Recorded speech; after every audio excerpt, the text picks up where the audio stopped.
How was this meteor able to do so much damage? Well, it's a 10-ton or 20-ton size object going 30,000 miles per hour that's suddenly stopping in the atmosphere. You can imagine it's a lot worse than getting hit by a truck. I mean, I don't really understand how it works. I mean, tell me, what is it about this flying piece of space matter that makes such damage when it comes in? You say the speed and I guess temperature, but it really blew out windows so far away, people falling down. I mean, even though it was big, how did it do so much damage? Well, you know, when the space shuttle comes in and is designed to go on a trajectory that doesn't burn it up, it still creates quite a sonic boom.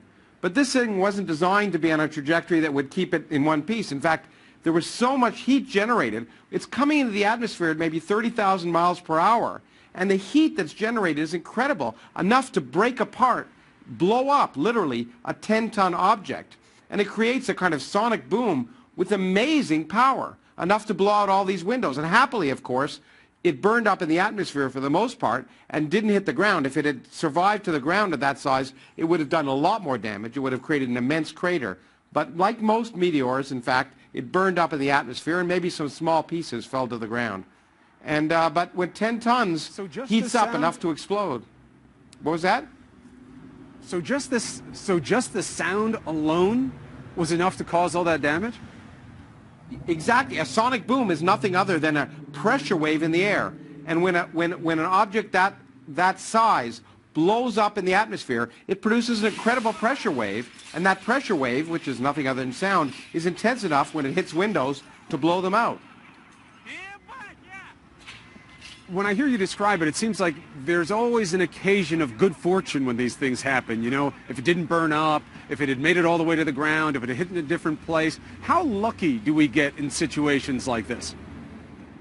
Well, in this case, we're relatively lucky. We're actually relatively lucky as a species, in fact, because this is a relatively small object. And even at 10 tons, it seems like it's large. But in fact, every single day, over 100 tons of material is coming to us from space. It's just coming in such small objects, they don't create sonic booms. But 100 tons of meteorite material is falling on the Earth every day, so this is just 10% of it. But something this big happens to hit the Earth maybe once or twice a century.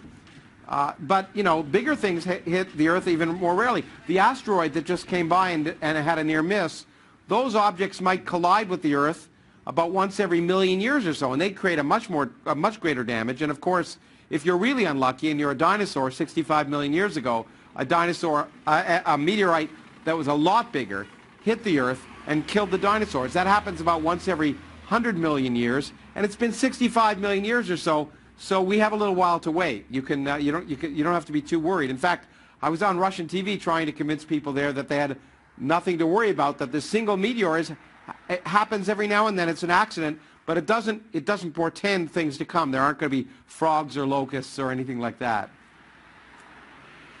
Well, it does fuel the fears, though, right? Everybody looks up into the sky and says, boy, are we just like one mishap away of some massive rock the size of Earth crashing into us? But you're saying it's a remote possibility, even though this does happen of that scale, we would know in advance. Well, we'd know in advance. That's really important, in fact. It will happen to the Earth eventually, but we now have Earth-observing systems that can look out in the solar system, and with our telescopes, we can detect any Earth impact object that's large enough to do significant damage at least several years in advance, and maybe even a decade in advance, and that means we might actually be able to do something about it. It's not just science fiction. With our observation facilities, we might be able to...